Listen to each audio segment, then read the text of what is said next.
Welcome to the Leo. IPAC అనగానే ఈ పేరు ఏపీలో వినగానే మనకు మొదట గుర్తొచ్చే వ్యక్తి ఎవరయ్యా అంటే జగన్మోహన్ రెడ్డి. రాజకీయ వ్యూహాలు ప్రతివ్యూహాలు పన్నేటువంటి ఈ ఐపాక్ జగన్మోహన్ రెడ్డితో ఒప్పందం కుదుర్చుకుంది. 2019లో జగన్మోహన్ రెడ్డిని గెలిపించడంలో కీలక పాత్ర వహించింది. తరువాత కూడా కొనసాగుతూ వచ్చింది. ఇప్పుడు 2024లో కూడా అదే ఐపాక్ సంస్థ అయితే పనిచేస్తుంది. ఇక్కడ వరకు అందరికీ తెలిసింది. అయితే తాజా సమాచారం ఏంటంటే ఐపాక్ చేతులెత్తేసిందా అంటే ఎస్ అవుననే సమాధానం వస్తుంది. చేతులెత్తేయటం అంటే చేయలేక కూడా కాదు, పెన్ డౌన్ కూడా చేశారట. ఎందుకని? సాధారణంగా పెన్ డౌన్ అనేది మనం అరుదుగా ఈనే పదం. ఎప్పుడైనా సరే నిరసన తెలియజేస్తూ ఉద్యోగులందరూ కూడా ఆ విధులకు హాజరు కాకపోతే దాన్ని పెన్ డౌన్గా చెప్తాం. ఇప్పుడు ఐపాక్ సిబ్బంది కరెక్ట్గా జగన్మోహన్ రెడ్డి ఎన్నికల ముంగిటున్న నేపథ్యంలో పెన్ డౌన్ చేశారట. ఎందుకు అంటే వారికి జీతాలు రావటం లేదు. మీరు ఆశ్చర్యపోవచ్చు, అదేంటి జగన్మోహన్ రెడ్డి వేల కోట్లు ఇస్తున్నాడు కదా అని. వాస్తవానికి ఏపీ ఖజానా నుండి వందల వేల కోట్ల రూపాయలను జీతాలుగా తీసుకుంటూ ఈ ఐపాక్ అనేది అన్ని విభాగాల్లోకి చొరబడిపోయింది. ఎంతలా చొరబడిందంటే ఐపాక్ వేయమన్నదే రోడ్డు, ఐపాక్ తీయమన్నదే గొయ్య. ఈ స్థాయిలో మన గతంలో వార్తలు కూడా చూసాం, ఐపాక్ చెప్పిన ఏరియాలో రోడ్లు వేస్తున్నారని. ఇది విచిత్రంగా ఉంది. సాధారణంగా ప్రజల అవసరాల రీత్యా ఎక్కువైతే ఎక్కడైతే ఎక్కువ డిమాండ్ ఉంటుందో, ఎక్కడైతే ఎక్కువ ఇబ్బందులు ఉంటాయో అక్కడ రోడ్లు వేయడం మనం చూసాం. కానీ ఐపాకే చెప్తుందట రోడ్లు ఎక్కడ వేయాలో. సో ఆ వార్తలు కూడా మనం గతంలో విన్నాం. సో అంతలాగా ఏపీ ప్రభుత్వంలో ఇన్వాల్వ్ అయిపోయింది. అసలు జగన్మోహన్ రెడ్డి పాలిస్తున్నాడా, ఐపాక్ పాలిస్తుందో ఎవరికి తెలియని పరిస్థితి. టికెట్ల దగ్గర మొదలు పెడితే కాంట్రాక్టర్లకు బిల్లులు చెల్లించడం వరకు అన్నిట్లోనూ ఐపాక్ ఇన్వాల్వ్మెంట్ అనేది జరిగింది కదా. ఇప్పుడు ఏం జరిగింది? ఎప్పుడైతే ఎలక్షన్ కోడ్ వచ్చిందో అప్పటి నుంచి వీరికి రావాల్సిన ఫండింగ్ మొత్తం కూడా ఆగిపోయింది. ఏదైతే డిజిటల్ కార్పొరేషన్ నుంచి ఇప్పటి వరకు వందల వేల కోట్ల రూపాయలు ఐపాక్కు మళ్లించారో, ఇప్పుడు ఆ మళ్లింపు ప్రవాహానికి ఒక బ్రేక్ పడింది. దీంతో వారికి రావాల్సిన బకాయిల సంగతి అడ్డుంచితే గత కొద్ది రోజుల నుంచి దాదాపు ఒక 5-6 నెలల నుంచో 8 నెలల నుంచో కొంతమంది ఐపాక్ సిబ్బందికి జీతాలు కూడా లేవట. అంటే వాస్తవానికి ఏంటంటే ఇది ప్రతి నెల వాళ్ళేమి ఐపాక్ ఏమి ప్రతి నెల జీతాల కింద తీసుకోదు. అదొక ప్యాకేజ్ అంతే. ఒక 100 కోట్ల 200 కోట్ల 300 కోట్ల మాట్లాడుకుంటారు, సగం చొప్పున తీసుకుంటారు. సో జీతాలు చెల్లించాల్సిన బాధ్యత ఐపాక్ది. జగన్మోహన్ రెడ్డి దగ్గర కాంట్రాక్ట్ కుదుర్చుని తీసుకున్న తర్వాత జీతాలు ఐపాక్ చెల్లించాలి. కానీ గత దాదాపు 10 నెలల నుంచి, కొంతమందికి అయితే ఉద్యోగులకు 10 నెలల నుంచి కూడా జీతాలు లేవట. దీంతో ఏం చేయాలో తెలియక వాళ్ళు పెన్ డౌన్ చేస్తే వాళ్ళందరినీ నవ్వోటలకు పిలిచి ఐపాక్లోని కొంతమంది కీలక ప్రతినిధులందరూ కూడా మాట్లాడారు.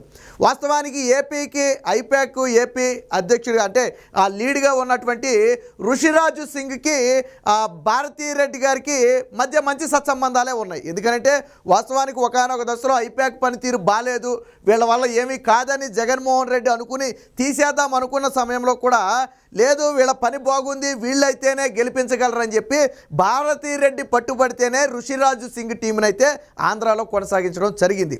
అంటే తప్పని పరిస్థితుల్లో భారతీ రెడ్డి మాటను కాదనలేక ఆ టీంను కొనసాగించడం జరిగింది. బట్ చివరకు మీకు ఇంకొక ఉదాహరణ చెప్తా చూడండి. సొంత మేనల్లుడు షర్మిల కొడుకు వివాహానికి జగన్మోహన్ రెడ్డి వెళ్ళాడా? వెళ్ళలేదు. కానీ ఇదే ఐపాక్కి ఏపీకి లీడ్గా ఉన్నటువంటి ఋషిరాజ్ సింగ్ పెళ్ళికైతే భార్యతో కలిపి జగన్మోహన్ రెడ్డి వివాహానికి వెళ్ళి అన్నీ తానై దగ్గరుండి చూసుకుని వచ్చిన పరిస్థితి. అంటే చూడండి, ఆ ఋషిరాజ్ సింగ్ పెళ్ళికి ఏకంగా జగన్మోహన్ రెడ్డి ఆయన భార్య ఇద్దరు వెళ్తారు, సొంత మేనల్లుడి పెళ్ళికి మాత్రం వెళ్ళరు. అంటే ఋషిరాజు సింగ్కి ఇచ్చిన ఇంపార్టెన్స్ ఏంటనేది చెప్పడం కోసం నేను ఇక్కడ ఈ ఉదాహరణ చెప్తున్నాను.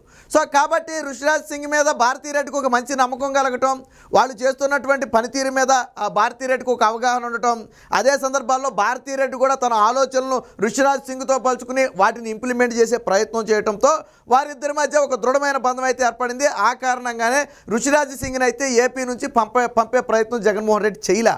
కాకపోతే ఎప్పుడైతే నిధులు ఆగిపోయాయో ఋషిరాజ్ సింగ్ కూడా ఏం చేయాలో తెలియని పరిస్థితి.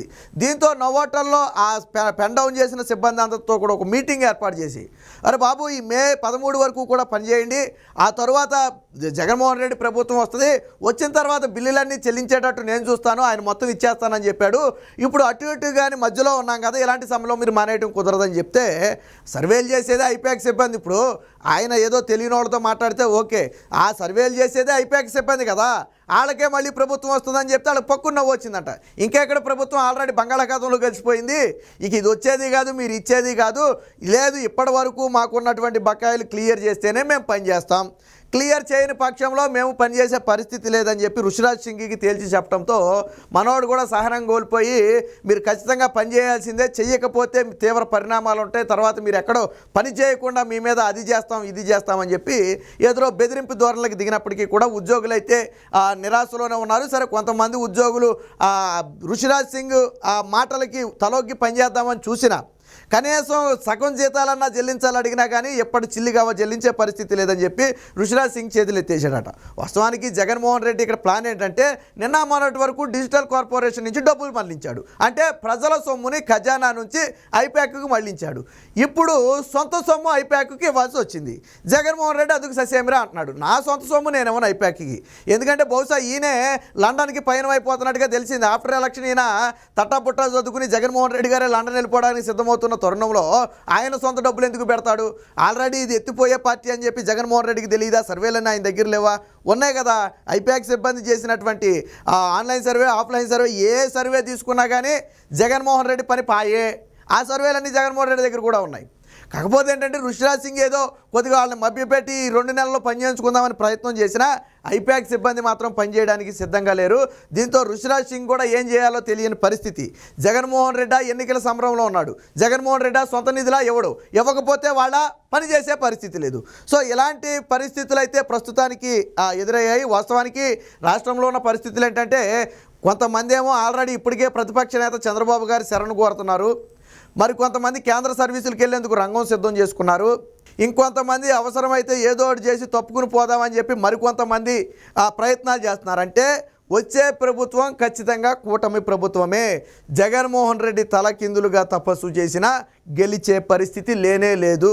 కాబట్టి దీపం ఉండగానే ఇల్లు చక్కదిద్దుకోవాలన్నట్టు రేపు ఇప్పుడు కూడా మనం వాళ్ళకి యాంటీగా పనిచేసి ఆ తలనొప్పి మనకెందుకని చెప్పి కొంతమంది అధికారులు ఇప్పటి వరకు ప్రతిపక్షాలకు యాంటీగా పనిచేసిన ఇప్పుడు మాత్రం చేతులు కట్టుకుని కూర్చున్నారట. ఇక మేము చేయట్లేదండి, కాకపోతే గతంలో జరిగింది, మమ్మల్ని క్షమించండి, అప్పుడు తప్పని పరిస్థితుల్లో రాజకీయ ఒత్తిడితో మేము చేసాం, కానీ కావాలని చేసింది కాదని చెప్పి అందరూ కూడా ఇటు పవన్ కళ్యాణ్ కానివ్వండి, ఇటు చంద్రబాబు గారిని కానివ్వండి వేడుకునే పరిస్థితి. అంటే రేపు ప్రభుత్వాలు మారిన తర్వాత వాళ్ళనేమీ చేయకుండా ఉండడం కోసం ఎప్పటి నుంచే శరణు కోరటం మొదలుపెట్టారు. సో ఇలాంటి పరిస్థితులు ఏపీలో ఉన్నాయి. సో ఏదైతే జగన్మోహన్ రెడ్డి ఐప్యాక్ను నమ్ముకున్నాడు, వాస్తవానికి జగన్మోహన్ రెడ్డి మధ్యలోనే తీసేది. ఒకవేళ భారతీరెడ్డి గానే పట్టుబట్టి ఋషిరాజ్ సింగ్ని ఆయన టీంని ఉంచాలని చెప్పి భారతీరెడ్డి పట్టుబట్టపోతే ఆ టీంని మధ్యలోనే తీసేదుడు. సరే, కొత్త టీం వచ్చినా లేదా అనేది పక్కన పెడతాం. వాస్తవానికి ఇప్పుడు ఏపీకి ఎవరైతే ప్రశాంత్ కిషోర్ ఉన్నాడో వాస్తవానికి ఆయన ప్రత్యక్షంగా దాని నుంచి తప్పుకున్నాడు. ఐప్యాక్లో ఏదైతే ఇప్పటివరకు సేవలు అందించారో ఇప్పుడు దానికి కొద్దిగా పూర్తిగా తప్పుకున్నాడు. దానికి ఇన్ఛార్జిగా ఏపీకి మాత్రం ఋషిరాజ్ సింగ్ అయితే రావడం జరిగింది. కానీ ఋషిరాజ్ సింగ్ ప్రజల నాడి పట్టడంలో విఫలమయ్యాడు.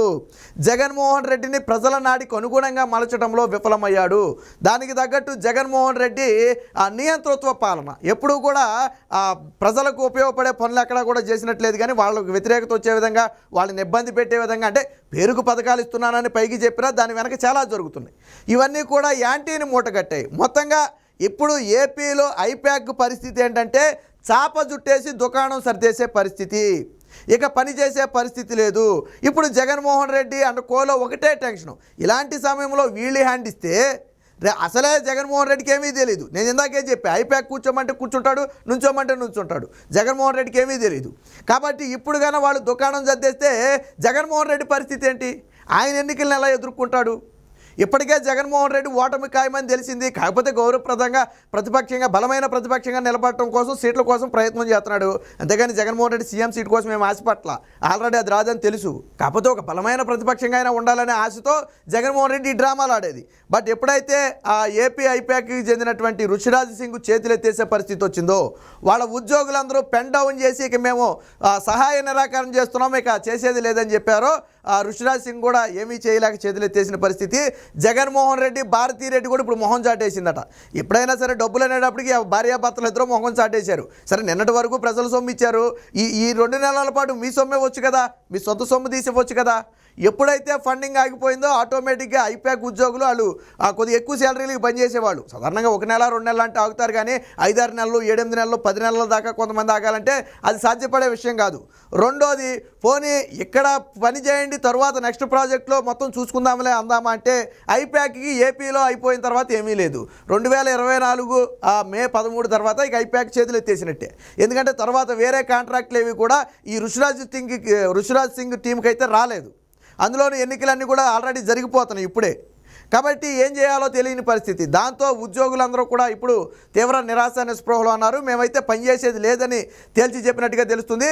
మరి దీన్ని ఏ విధంగా ఋషిరాజ్ సింగ్ సాల్వ్ చేస్తాడు, ఏ విధంగా జగన్మోహన్ రెడ్డి సాల్వ్ చేస్తాడనే ప్రస్తుతానికి తెలియదు. కానీ ఐప్యాక్ టీం అయితే చేతులు ఎత్తేసినట్టుగా తాజా పరిణామాలను బట్టి అయితే మనకి స్పష్టంగా అర్థమవుతుంది.